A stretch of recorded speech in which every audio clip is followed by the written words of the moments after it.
Bumisita na din ngayong araw si President Bongbong Marcos sa burol ng namayapang aktres na si Jacqueline Jose. Isang malaking kawalan nga daw si Jacqueline sa mundo ng showbiz dahil hindi daw talaga matatawaran ng husay nito bilang isang aktres. Samantala may napansin naman ang pamilya ni Jacqueline Jose sa abo nito. Narito panoorin ng video. May sinasabi silang green bones. Oo. Ano daw ang ibig? Hindi lahat ng tao na nakrelate meron nun.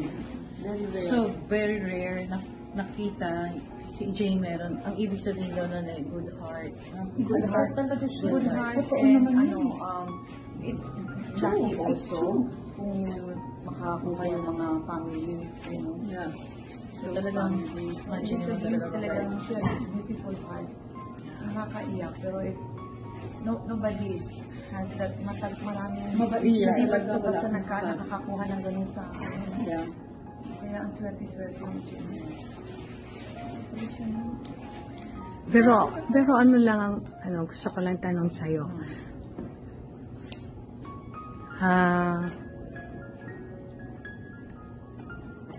Paano mo anong description mo sa kapatid mong si Jane?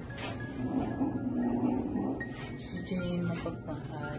Matindi magmahal. Down to earth. Maawain. Napakabait na tao. Walang masamang tinapay.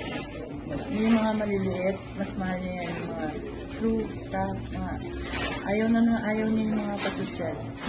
Gusto niya nakikipag siya sa mga lahat. Kasamaan sa trabaho na mas Ibig sabihin wala siyang masama. mamimiss namin siya. Hindi ko na siya mapapanood. We love her. We love her. We all love her.